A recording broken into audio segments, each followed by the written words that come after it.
सामाजिक रूपान्तरणका लागि यो हो सामुदायिक सूचना नेटवर्क CIN। अहिले बिहानको 6 बजेको छ। सामुदायिक सूचना नेटवर्क CIN बाट अब प्रसारण हुँदैछ साझा खबर।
सुप्रभात। यो CIN को साझा खबर हो। लील प्रकाश चन्दसँगै गोविन्द खड्काको तपाईलाई स्वागत छ। सामुदायिक रेडियोबाट देशैभरि एकैसाथ प्रसारण भइरहेको साझा खबर CINखबर.com र मोबाइल एप CIN बाट पनि सुन्न सकिन्छ। आज 2077 साल असोज 8 गते बिहीबार सेप्टेम्बर 24 तारिक सन् 2020 नेपाल सम्वत 1140 आश्विन शुक्ल पक्षको अष्टमी तिथि। साझा खबरमा प्रमुख खबरका शीर्षकहरू।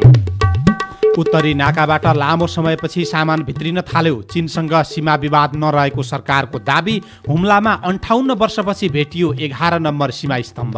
कोरोना संक्रमण नियन्त्रणमा लिन देशभरमा फेरि लकडाउन गर्न सकिने प्रस्ताव। प्रदेश नम्बर 2 मा मृत्युदर उच्च। विनाशकारी मनसुन अझै 3 दिन सक्रिय रहने। वामदेव गौतमको राष्ट्रिय सभा प्रवेश। संवैधानिक विवादमा काङ्ग्रेसमा गुटैगुट। नेतृत्वमा आकांक्षी बढ्दै 10 जनाको दाबी। राष्ट्रसङ्घीय महासभामा अमेरिका र चीन बीच विवाद चर्कियो। इटलीमा स्थानीय निर्वाचनको नतिजा सार्वजनिक। अमेरिकामा कोरोनाका कारण 2 लाख भन्दा बढीको मृत्यु। र IPL T20 क्रिकेटमा राजस्थान रोयल्सको चेन्नईसँग हार।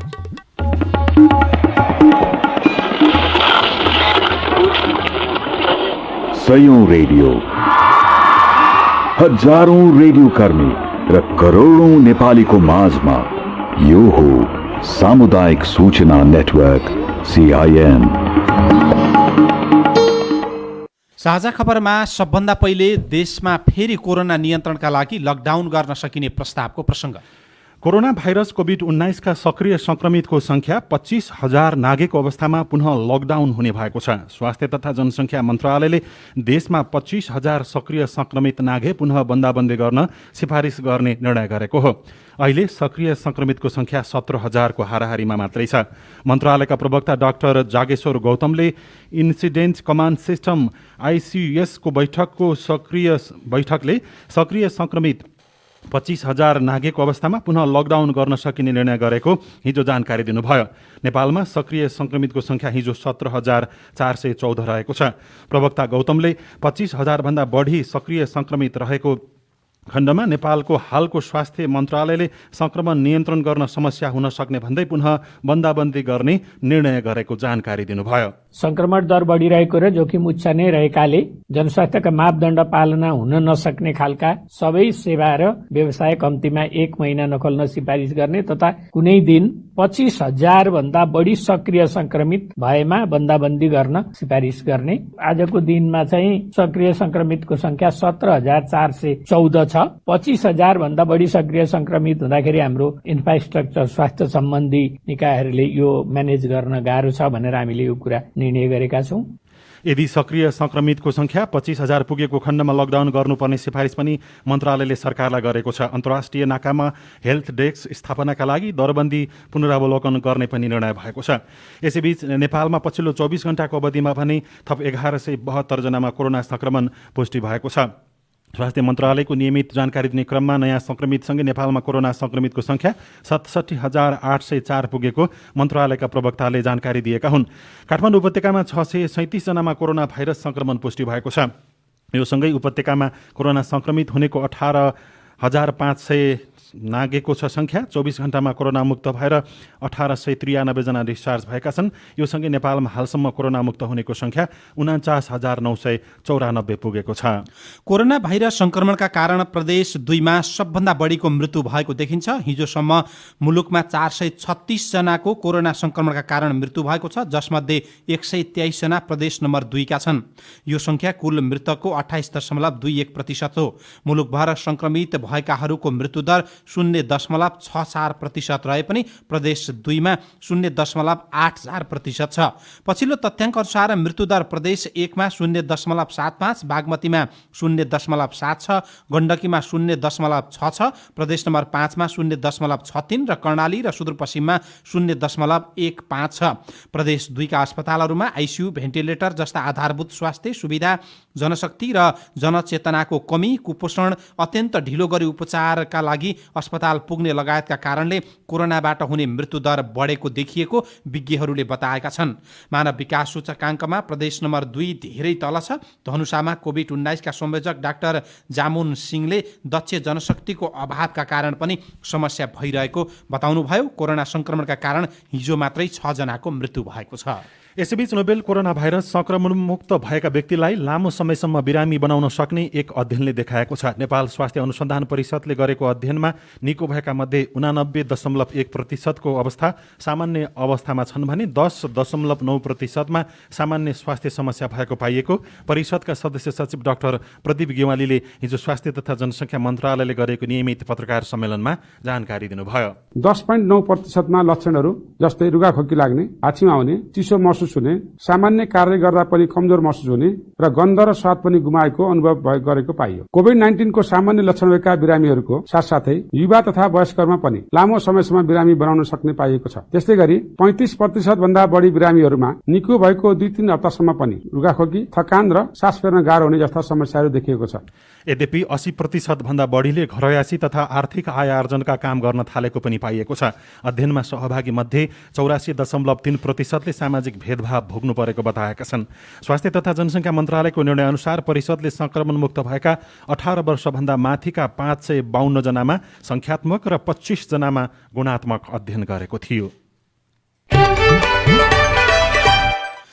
सरकारले चीनसँग कुनै पनि सीमा विवाद नरहेको जानकारी दिएको छ। परराष्ट्र मन्त्री प्रदीप कुमार गेवालीले चीनसँग नेपालको कुनै पनि सीमा समस्या नरहेको प्रश्न पार्नु भएको हो। नेपाल सरकारका प्रवक्ताको समेत जिम्मेवारीमा रहनुभएका परराष्ट्र मन्त्री गेवालीले हुम्लाको लाप्चा स्थित नेपाली भूमि चीनिया पक्षबाट मिचिएको भन्ने समाचारप्रति सरकारको गम्भीर ध्यानाकर्षण भएको बताउनुभयो। मन्त्री परिषदका निर्णयहरू सार्वजनिक गर्न सञ्चार तथा सूचना प्रविधि मन्त्रालयमा हिजो आयोजित पत्रकार सम्मेलनमा गेवालीले भन्नुभयो, नेपाल चीन बीचमा सीमा समस्या छैनन्, त्यस्तो कतै भए बसेर छलफल मार्फत टुङ्गो लगाइनेछ। उहाँले जिल्ला प्रशासन कार्यालय हुम्लाका प्रमुख सहितको टोली त्यो क्षेत्रको स्थलगत अध्ययन गर्न गएको र टोली फर्केपछि सीमा सम्बन्धमा थप जानकारी दिइने समेत बताउनुभयो। तर उत्तरी सिमानामा 58 वर्षपछि 11 नम्बर सीमा स्तम्भ भने भेटिएको छ। चीनले सीमा क्षेत्रमा भौतिक संरचना निर्माण गरेपछि अनुगमनमा गएको सुरक्षाकर्मी सहितको टोलीले हिजो सीमा स्तम्भ फेला पारेको हो। हुम्लाको नामखा गाउँपालिका 6 टाकुलेखा सीमा स्तम्भ भेटिएको अनुगमन टोलीका एक सदस्यले जानकारी दिनुभयो। उहाँका अनुसार सीमा प्रहरी चौकी हिल्सामाथि करिब 5200 मिटर उचाइमा सीमा स्तम्भ भेटिएको हो। चीनसँगको सिमानामा 15वटा सीमा स्तम्भ छन्, तीमध्ये 11 नम्बर सीमा स्तम्भ हराएको छ। सीमा स्तम्भ खोज्ने क्रममा चीनिया पक्षसँग वार्ता नभए पनि त्यो भूभाग नेपालकै रहेको र सीमा समस्या केही देखिएको नामखा गाउँपालिकाका अध्यक्ष विष्णु बहादुर लामाले सीआईएनलाई बताउनुभयो।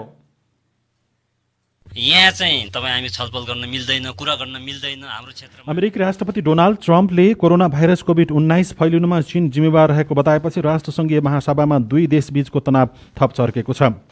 ट्रम्पले भाइरसको महामारी फैलिएको विषयमा चीनलाई जवाबदेही बनाउनु पर्ने बताउनु भएको। त्यसको प्रतिक्रियामा चिनिया राष्ट्रपति सी जिनपिङले कुनै पनि देशसँग शीतयुद्ध गर्ने चीनको नियत नरहेको बताउनु भयो। कोरोना भाइरसको संक्रमणका कारण यस वर्षको महासभा भर्चुअल माध्यमबाट सम्पन्न भइरहेको छ, जसका कारण विश्वका अधिकांश नेताहरूले पहिले नै रेकर्ड गरिएका सन्देशहरू त्यहाँ पठाइरहेका छन्। चीन छाडेका विदेशी फर्कन पाउने शीर्षकको अर्को खबर छ। कोरोना भाइरस कोभिड-19 को महामारीका कारण आफ्नो देश फर्किएका विदेशीहरू चीन फर्किन पाउने भएका छन्। चीनले परराष्ट्र मन्त्रालय तथा राष्ट्रिय अध्यागमन प्रशासनले बुधबार एउटा सूचना निकालेर प्रक्रिया पुगेका विदेशीहरू पुनः चीन फर्कन सक्ने जानकारी दिएको हो। अब खेल खबर। नेपाल क्रिकेट संघ केनले राष्ट्रिय क्रिकेट खेलाडीसँग 1 वर्षको सम्झौता गरेको छ। केनको भक्तपुरमा मंगलबार बसेको केन्द्रीय समितिको बैठकले खेलाडीसँग सम्झौतासहित 9 महत्त्वपूर्ण निर्णय गरेको हो। केन्द्रीय समितिको बैठकले केनको वार्षिक साधारण सभा, राष्ट्रिय र अन्तर्राष्ट्रिय प्रतियोगिता आयोजना, राष्ट्रिय क्रिकेट टिमको अभ्यासबारे निर्णय गरेको हो। केनको पहिलो पटक महिला राष्ट्रिय क्रिकेट खेलाडीको वर्गीकरण गरेर मासिक तलब दिने पनि निर्णय गरेको छ। केनले 19 महिला र 18 पुरुष क्रिकेट खेलाडीलाई सन् 2020 का लागि सम्झौता गर्ने निर्णय गरेको हो। र मुम्बई इन्डियन्सले इन्डियन्स प्रिमियर लिग आइपिएलमा पहिलो जित निकालेको छ।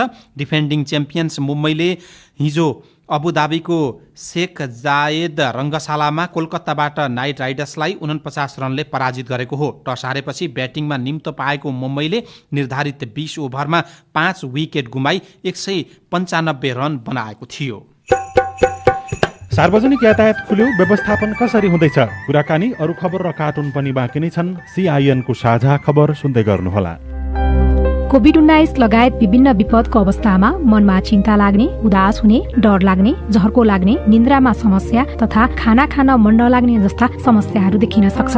यस्ता लक्षणहरूले गर्दा दैनिक जीवनमा कठिनाई भई समस्या भएमा मानसिक स्वास्थ्य तथा मनोपरामर्श सहयोगको लागि CMC नेपालको टोल फ्री नम्बर 166001 85080 166001 85080 वा 0155300000 0155300000 मानसिक अस्पताल लगनखेलमा बिहान 10 बजेदेखि 1 बजेसम्म सम्पर्क गरी विज्ञहरूको सहयोग लिन सक्नुहुनेछ। यसमा फोन गर्दा पैसा लाग्दैन र छलफलमा भएका कुराकानीहरू गोप्य समेत रहनेछ। स्वास्थ्य तथा जनसङ्ख्या मन्त्रालय, मानसिक अस्पताल लगनखेल, CMC नेपाल र CIN द्वारा जनहितमा जारी सन्देश। अब के गर्ने होला? कम्पनी बन्द भयो, तलब पनि पाएको छैन, काम पनि छैन, साथमा सुकको पैसा पनि छैन, पेट पनि भोको छ। यो कोरोनाले गर्दा सपनाहरू सबै टुटे। अब जन्मभूमि नपुगी यतै मरिने भयो। यति धेरै निराश नहुनुहोस्। कोरोना संक्रमणको विश्वव्यापी प्रभावले रोजगारी गुमाई विदेशमा अलपत्र नेपाली कामदार स्वदेश फर्कन सक्नुहुन्छ। कतिपय फर्किरहेका पनि छन्। कसरी? कोभिड-19 महामारी वा अन्य कारणले रोजगारी गुमाएर अलपत्र परेका वा बेखर्ची भएका श्रमिकहरूले नेपाल फर्कनको लागि सम्बन्धित नेपाली दूतावास वा नियोगले तोकेको फारम भरेमा सरकारले नेपाल लान सहयोग गर्छ। अमेरिकी अन्तर्राष्ट्रिय विकास नियोग, संयुक्त अधिराज्यको अन्तर्राष्ट्रिय विकास विभाग र विनरक इन्टरनेसनलको सहयोगमा नेपाल सरकार, महिला बालबालिका तथा ज्येष्ठ नागरिक मन्त्रालय र राष्ट्रिय मानव अधिकार आयोगद्वारा जनहितमा जारी सन्देश। सामाजिक रूपान्तरणका लागि यो हो सामुदायिक सूचना नेटवर्क CIN। साझा खबरमा अब सार्वजनिक यातायात व्यवस्थापनको प्रसङ्ग। कोभिड-19 को संक्रमणको जोखिम उच्च रहेको भन्दै यातायात विभागले सकेसम्म सार्वजनिक यातायात प्रयोग नै नगर्न र गर्नै पर्ने भएपछि सुरक्षित रहेर यात्रा गर्न आग्रह गरेको छ। विभागको काम आग्रह गर्ने मात्रै हो कि अनुगमन पनि? साथी केशव बुलले विभागका निर्देशक एवं सूचना अधिकारी डाक्टर लोकनाथ भूषाललाई सोध्नु भएको छ। हाम्रो विभागबाट यस सम्बन्धमा चाहिँ नियमित अनुगमन भइरहेको छ। उपत्यकाका विभिन्न ठाउँबाट सवारीका साधनहरू आउने र जाने विभिन्न पोइन्टहरूमा ट्राफिक प्रहरीसँगको सहकार्यमा यो चाहिँ निरन्तर अनुगमन गरेका छौँ र गाडीको फ्लोहरू पनि हामीले हेरेका छौँ। अब संख्यात्मक हिसाबले हेर्दाखेरि सवारी साधन कमै चलेको देखिन्छ। फेरि चाहिँ यति बेला यसै पनि ठेलमठेल हुने अवस्था आइराखेका हुनाले त्यो अवस्थामा आधा यात्रु हालेर लिने अवस्था कतिको देखिन्छ, त्यसलाई चाहिँ अझ कडाई रूपमा पालना गराउन के गरिरहनु भएको छ? करिब 14 स्थानमा हामीले यसो बुथ निर्माण गरेर पहिलाको जस्तो यात्रुहरूले चाहिँ नि यो भाडा दर, उनीहरूको चाहिँ बसाई लगायतको चाहिँ नि सुविधा प्राप्त गरेका छन् कि छैनन् र अहिलेको चाहिँ यो कोभिडको कारणले उठाएको जुन अवस्था छ, सङ्कट छ, यो अनुसारको चाहिँ मापदण्ड जुन हामीले अस्ति जारी गरेको हाम्रो निर्देशिका छ, त्यो निर्देशिका र नेपाल सरकारले जारी गरेको जुन स्वास्थ्य प्रोटोकल छ त्यो अनुसार चाहिँ नि यात्रुहरूले सेवा सुविधा पाएको नपाएको त्यहाँ चाहिँ मास्क, सेनिटाइजर लगायत चाहिँ नि यो सोशल डिस्टेन्स गर्नको लागि जुन आधा मात्रै यात्रु राख्ने भनिएको छ त्यो अनुसार भएको छ कि छैन भनेर त्यो 14वटै बुथबाट हामीले चाहिँ अनुगमन गर्छौं। त्यो बाहेक अन्य ठाउँहरूलाई केन्द्रित गरिएको छैन? हामीले प्रदेश सरकारहरू र स्थानीय तहसँग पनि समन्वय गरेर गरेका छौं। उहाँहरूलाई चाहिँ पत्राचार गर्छौं र यसरी हाम्रो चाहिँ उहाँहरूसँग समन्वय सहकार्य भइरहेको छ। तोकिएको भन्दा भाडा बढी लियो भने र यात्रु संख्या पनि बढी हालेको देखियो भने चाहिँ कहाँ खबर गर्यो भने कारबाही हुन्छ उहाँहरूलाई? यसको लागि इमिडिएटली त ट्राफिक प्रहरीको 103 नम्बरमा फोन गर्नु पर्यो उहाँहरूले। त्यस्तो कहीँ पाइएको छ भने 103 नम्बरमा फोन गरेर इमिडिएटली ट्राफिक प्रहरीले एक्सन लिइहाल्छ र हामीले पनि विभागको चाहिँ फोन नम्बर छ त्यसमा पनि गर्न सक्नुहुन्छ उहाँहरूले। अब केही खबर संक्षेपमा। नेपालमा चिया उत्पादन सुरु भएको 157 वर्षपछि अन्तर्राष्ट्रिय बजार प्रवर्धन गर्न नेपाली अर्थोडक्स चियाको आफ्नै ट्रेडमार्क कार्यान्वयनमा आएको छ। कृषि तथा पशुपक्षी विकास मन्त्री घनश्याम भूषालले इलामको सूर्योदय नगरपालिकामा 12 चिया उद्यमीलाई Nepal tea quality firm Himalayan trademark हस्तान्तरण गर्नुभएको छ। मुलुकका विभिन्न स्थानमा बाढी पहिरोमा परि बुधबार हिजो 3 जनाको मृत्यु भएको छ भने 2 जना बेपत्ता भएका छन्। लगातारको वर्षाले पहिरो खस्दा घरभित्रै च्यापिएर धनकुटाको महालक्ष्मी नगरपालिका 9 सिरिसेका धनबहादुर लिम्बुको घर भत्किँदा उहाँकी 7 वर्षीय छोरीको मृत्यु भयो। घटनामा धनबहादुर घाइते हुनुभएको छ। चीन सरकारले सिगात्सेबाट नेपालको सीमा नजिकैको केरुङसम्मको रेलमार्ग अध्ययन सम्पन्न गरेको छ। केरुङ सिगात्से रेलमार्ग भएर नै चीनबाट नेपालमा रेल आउनेछ। केरुङमा रेल आएपछि काठमाडौँमा ल्याउन सहज हुनेछ। समयमै मल आपूर्ति गर्न नसकेका आधारमा 2 ठेकेदारमाथि सरकारले गरेको कारबाहीलाई उच्च अदालत पाटनले प्रारम्भिक रूपमा सदर गरेको छ। समयमै मल नल्याएपछि कृषि सामग्री कम्पनी लिमिटेडले सैलुङ इन्टरप्राइजेज प्रणाली र होनीको मल्टिपल प्रणालीको बैंक ग्यारेन्टी जफत गर्ने र कालो सूचीमा राख्ने निर्णय गरेको थियो। र चिकित्सा शिक्षा सुधारको माग राख्दै 19औं सत्याग्रहमा रहनुभएका डाक्टर गोविन्द केसीको मागसँग सरकारले बेवास्ता गरेको देखिएको छ। सत्याग्रहको 10 दिन पुग्दा पनि उहाँसँग सरकारले संवादको योजना बनाएको छैन। यो सँगै हामी साझा खबरको अन्त्यमा आइपुगेका छौं। सामुदायिक रेडियो प्रसारक संघद्वारा सञ्चालित CIN को बिहान 6 बजेको साझा खबर सक्नु अघि मुख्य खबर फेरि एकपटक। उत्तरी नाकाबाट सामान भित्रिन थाल्यो। चीनसँग सीमा विवाद नरहेको सरकारको दाबी। हुम्लामा 58 वर्षपछि भेटियो 11 नम्बर सीमा स्तम्भ। कोरोना संक्रमण नियन्त्रणमा लिन देशभरमा फेरि लकडाउन गर्न सकिने प्रस्ताव। प्रदेश नम्बर 2 मा मृत्युदर उच्च। विनाशकारी मनसुन अझै 3 दिन रहने। वामदेव गौतमको राष्ट्रिय सभा प्रवेश संवैधानिक विवादमा अब हारेकालाई राष्ट्रिय सभामा लैजाने कि नलैजाने भन्ने विषयमा सर्वोच्चले व्याख्या गर्ने। कांग्रेसमा गुटैगुट नेतृत्वको आकांक्षी बढ्दै। राष्ट्रसङ्घीय महासभामा अमेरिका र चीनबीच विवाद चर्कियो। इटलीमा स्थानीय निर्वाचनको नतिजा सार्वजनिक। अमेरिकामा कोरोनाका कारण 2 लाख भन्दा बढीको मृत्यु। र क्रिकेट संघद्वारा क्रिकेट खेलाडीका सन्दर्भमा महत्त्वपूर्ण निर्णय। खेलाडीसँग 1 वर्ष सम्झौता गर्ने। साझा खबरको अन्त्यमा पालो आएको छ कार्टुनको। कान्तिपुर दैनिकमा अबिनले बनाएको गजब छ बा शीर्षकको कार्टुन लिएका छौँ। यो कार्टुनमा कुलमान घिसिङको बहिर्गमन र त्योसँग जोडिएको लोड सेडिङको सन्दर्भलाई जोडेर व्यङ्ग्य गर्न खोजिएको छ। यहाँ नेपाल विद्युत प्राधिकरणको नो लाइट शाखा छ। त्यहाँ टेलिफोन आउने गरेको छ र टेलिफोन आउँदा मान्छेले अनेक खालका प्रश्नहरू सोधिरहेका छन्। जवाब दिँदै हैरान छ भन्ने प्रसङ्गसँग जोडेर व्यङ्ग्य गर्न खोजिएको छ। बत्ती गएको छ, बत्ती किन गयो भन्ने सन्दर्भमा सोधिएको छ र ती कर्मचारीले जवाब दिएका छन्। तल चाहिँ यस्तो लेखेको छ, हत्तेरीका कुलमान गएर होइन क्या पोलमा पोल गएर पोलमा गडबडी भार छ त्यही भएर बत्ती गयो भने क्या। हवस् त, प्राविधिक साथी सुभाष पन्तलाई धन्यवाद। अहिलेलाई गोविन्द खड्का र लील प्रकाश चन्द बिदा भयौँ। तपाईँको आजको दिन शुभ होस्। नमस्कार। यसपछि देशभरिका सामुदायिक रेडियोबाट कार्यक्रम हाम्रो पालिका प्रसारण हुनेछ। सुन्ने प्रयास गर्नुहोला।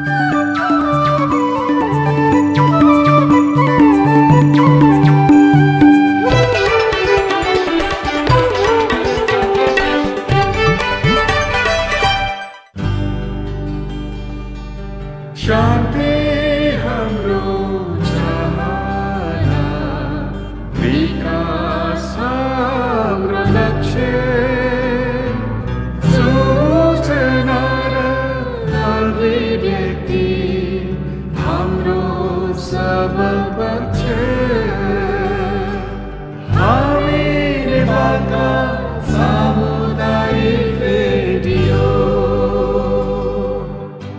सामाजिक रूपान्तरणका लागि यो हो सामुदायिक सूचना नेटवर्क CIN।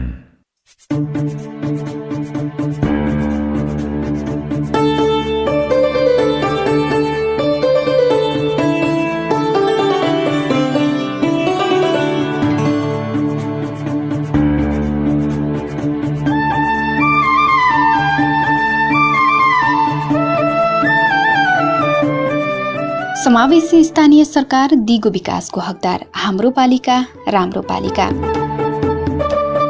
नमस्कार, रेडियो कार्यक्रम हाम्रो पालिकामा तपाईंलाई हार्दिक स्वागत छ। म गीता चिमोरिया।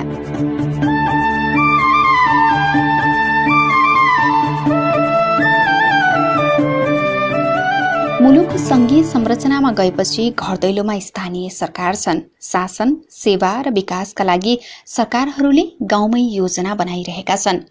नागरिकले पनि नजिकबाट हेरिरहेका छन्। केन्द्रीकृत र एकात्मकबाट संघीय शासन प्रणालीको बाटो रोज्दै नेपालले जनप्रतिनिधि मार्फत स्वशासनको अभ्यास गर्ने र आफ्नो आर्थिक विकासको लागि पहल लिन सक्ने अधिकार सुनिश्चित गरेको छ। त्यो अधिकारपछि अहिले स्थानीय सरकार कुन ठाउँमा छन्? कार्यक्रममा हामी स्थानीय सरकार र नागरिकलाई जोड्दै शासन, सेवा र विकाससँग नजिक रहेर बहस गर्नेछौं। अस्ट्रेलिया सरकार र दि एसिया फाउन्डेसन बीचको साझेदारीमा सञ्चालित उपराष्ट्रिय सरकार अथवा प्रदेश तथा स्थानीय शासन सबलीकरण कार्यक्रम अन्तर्गत तयार पारिएको यो कार्यक्रम 7 प्रदेशका 7 नगरपालिका केन्द्रित हुनेछ। तर CIN मार्फत सामुदायिक रेडियोबाट देशैभरि CINखबर.com र मोबाइल एप CIN मा पनि चाहेका बेला तपाईँ विश्वभरि नै सुन्न सक्नुहुन्छ। कार्यक्रम हाम्रो पालिकाको 46औं अङ्कमा अघिल्लो हप्ता हामीले उपको भूमिकामा रहेर थुप्रै योजना र समितिको नेतृत्व गरिरहेका उपप्रमुखहरूका कथा सुनेका थियौं, जसमा हामीले प्रदेश 1 को झापाको दमक नगरपालिका, बागमती प्रदेशको दोलखाको भीमेश्वर नगरपालिका, कर्णाली प्रदेशको सुर्खेतको वीरेन्द्रनगर नगरपालिका र सुदूरपश्चिम प्रदेशको कैलालीको टीकापुर नगरपालिकाका उपप्रमुखको जिम्मेवारी, गरिरहेको काम र उहाँको कामलाई अरूले कसरी हेरिरहेका छन् भन्ने विषयमा कुराकानी गरेका थियौं। आजको कार्यक्रममा हामी गण्डकी प्रदेशको स्याङ्जाको वालिङ नगरपालिका र 5 नम्बर प्रदेशको पाल्पाको तानसेन नगरपालिकाका उपप्रमुखको कामको विषयमा चर्चा गर्नेछौं। साथै हामी झापाको मेचीनगर नगरपालिकाका महिला जनप्रतिनिधिहरूको विषयमा पनि कुराकानी गर्नेछौं। त्योसँगै उपप्रमुख र उपाध्यक्षको कामलाई अझै प्रभावकारी बनाउन के गर्न सकिन्छ भन्ने विषयमा विज्ञका कुरा सुन्नेछौं। कार्यक्रमको सुरुवात प्रदेश नम्बर 5 बाट गरौं।